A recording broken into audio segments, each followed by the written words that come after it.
आज के लेक्चर में हम बोहर मॉडल के लिमिटेशन के बारे में बात करेंगे। बोहर मॉडल बहुत रिवॉल्यूशनरी मॉडल था और उस समय रुदरफोर्ड मॉडल की लिमिटेशन जो थी वो सभी बोहर मॉडल ने समझाई।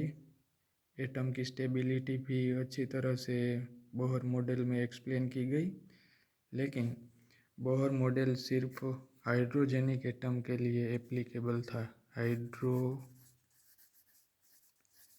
Hydrogenic means atom having single electron, means simple hydrogen, helium plus. We know helium has two electrons, but when one electron is removed and helium get positively ionized.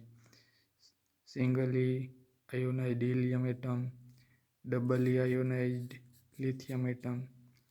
This type atom is known as hydrogenic atom, and Bohr model successfully explain atomic structure of hydrogenic atom, but this model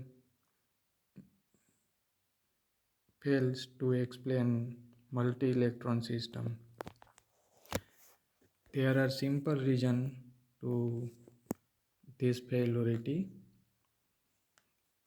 हम जानते हैं कि ये Bohr साहब ने जो model propose किया वो प्लानिटरी सिस्टम के बेस पर था, और प्लानिटरी सिस्टम में सारा का सारा ग्रेविटेशनल फोर्स पर डिपेंडेड है और ग्रेविटेशनल फोर्स मास पर डिपेंडेड है। इसलिए वहाँ जो सिस्टम होती है वो एटॉमिक स्ट्रक्चर में डिफरेंट सिस्टम होती है। एस एग्जांपल हम अर्थ और मार्स के बीच के ग्रेविटेशनल फोर्स के बारे में बात करें तो वो ग्रेविटेशनल फोर्स अर्थ और सन के बीच में लगने वाले ग्रेविटेशनल फोर्स या अर्थ एंड मार्स के बीच में लगने वाले ग्रेविटेशनल फोर्स के कंपेयर में निग्लिजिबल है, क्योंकि अर्थ और मार्स का मास कंपेयर टू सन निग्लिजिबल है। लेकिन एटॉमिक सिस्टम में ऐसा नहीं होता, क्योंकि एटॉमिक सिस्टम में जो कूलम्ब इंटरैक्शन है वो चार्ज पर डिपेंडेड है, और दो इलेक्ट्रॉन के बीच में जो फोर्स लग रहा है वो चार्ज की वजह से है, और वो फोर्स को कंसीडर करना पड़ेगा। लेकिन बोहर साहब ने जो मॉडल उसी समय प्रपोज किया उसी मॉडल में सिर्फ न्यूक्लियस और इलेक्ट्रॉन के बीच में होने वाली कूलम्ब इंटरैक्शन के बारे में बात की। लेकिन अगर किसी एटम में दो इलेक्ट्रॉन है तो उनके बीच में लगने वाले फोर्स के बारे में भी सोचना पड़ेगा। तीन इलेक्ट्रॉन है तो उसकी म्यूचुअल इंटरेक्शन के बारे में भी सोचना पड़ेगा। लेकिन बोहर मॉडल में यह फोर्स को इग्नोर किया गया। Bohr model only involve coulomb interaction between nucleus and electron.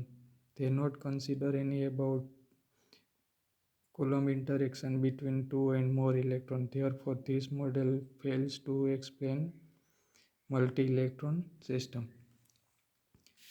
दूसरी लिमिटेशन ये मॉडल की ये थी कि ये मॉडल ने हाइड्रोजन स्पेक्ट्रा तो सक्सेसफुली समझा दिया।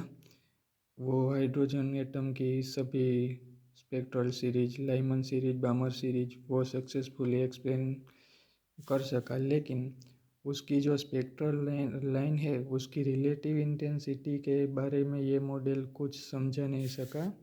इस एग्जांपल हमें ऐसी मैं रफली ड्रॉ करके बताता हूँ। ये बामर सीरीज होती है, तो ये बामर सीरीज में ये एक स्पेक्ट्रल लाइन मिलती है, तो उनकी फ्रीक्वेंसी कितनी होगी वो बोहर मॉडल ने बता दी। ये दूसरी लाइन है तो उसकी इंटेंसिटी और फ्रीक्वेंसी, ये तीसरी लाइन है तो उनकी इंटेंसिटी और फ्रीक्वेंसी। ये तो सब बोहर मॉडल एक्सप्लेन कर सका, लेकिन उनमें कुछ लाइन ज़्यादा इंटेंस है। सपोज ये लाइन बहुत इंटेंस है और ये लाइन कम इंटेंस है, ये तीसरी लाइन ज़्यादा इंटेंस है। तो ऐसा क्यों होता है वो बोहर मॉडल समझा नहीं सका।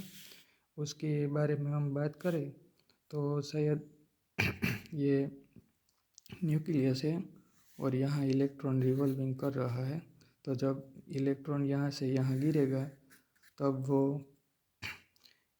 ये दो लेवल के बीच के फ्रीक्वेंसी एनर्जी डिफरेंस की फ्रीक्वेंसी के फोटोन एमिट करेगा और हमें एक लाइन मिलेगी। अगर ये इलेक्ट्रॉन ये लेवल में से ग्राउंड लेवल में जंप मारेगा तो दूसरी लाइन एमिट होगी। अगर ये यहाँ आएगा और बाद में फिर से यहाँ ग्राउंड लेवल में जंप मारेगा तो दूसरी लाइन एमिट होगी। ये सभी लाइन की इंटेंसिटी डिफरेंट होगी और ये सभी लाइन की इंटेंसिटी और फ्रीक्वेंसी डिफरेंट होगी और उनमें कुछ लाइन ज़्यादा फेवर्ड होगी और कुछ लाइन कम फेवर्ड होगी।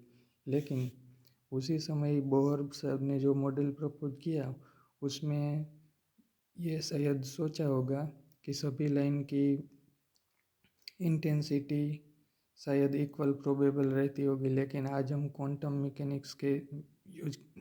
मैकेनिक्स से जानते हैं कि जो सभी स्पेक्ट्रल लाइन्स होती है वो सिलेक्शन रूल्स के अकॉर्डिंग होती है और सिलेक्शन रूल्स के according some transition are favoured and some transition are not favoured. ऐसे एग्जाम्पल यहाँ से यहाँ इलेक्ट्रॉन जंप लगा रहा है तो शायद जो ये फेवर्ड रहा होगा तो उनकी इंटेंसिटी ज़्यादा रही होगी और यहाँ से यहाँ जंप लगाना अगर सिलेक्शन रूल का वायोलेशन रहा होगा तो ये लाइन की इंटेंसिटी कम रहती होगी। लेकिन बोहर मॉडल सिर्फ सभी लाइन की फ्रीक्वेंसी के बारे में अच्छी तरह से बात करता है लेकिन उनकी रिलेटिव इंटेंसिटी के बारे में कुछ बता नहीं सका। ये बोहर मॉडल की सेकंड लिमिटेशन थी। क्लास 12th के फिजिक्स में ये 2 लिमिटेशन तक डिस्कस की जाती है। First limitation Bohr model only explain hydrogenic atom, it is failed to explain multi-electron system and it beautifully explain hydrogen spectra but can't explain relative intensity। But हम advance physics में आगे जाके spectroscopy में और ज़्यादा पढ़ते हैं और उसमें ये model Zeeman effect, Stark effect etcetera समझाने में फेल हुआ।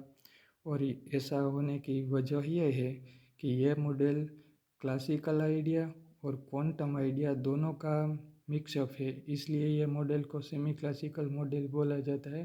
फिर भी यह मॉडल उसी समय रिवॉल्यूशनरी रहा। हम एटॉमिक मॉडल की हिस्ट्री के बारे में जानते हैं। सबसे पहले थॉमसन मॉडल ने एटॉमिक स्ट्रक्चर समझाने की कोशिश की लेकिन वो इलेक्ट्रोस्टैटिकली स्टेबिलिटी समझा नहीं सका। बाद में अल्फा स्कैटरिंग एक्सपेरिमेंट से रुदरफोर्ड ने जो मॉडल प्रपोज किया वो उनकी लिमिटेशन दूर करके एटम की स्टेबिलिटी समझाने की कोशिश की लेकिन वो भी इलेक्ट्रोमैग्नेटिक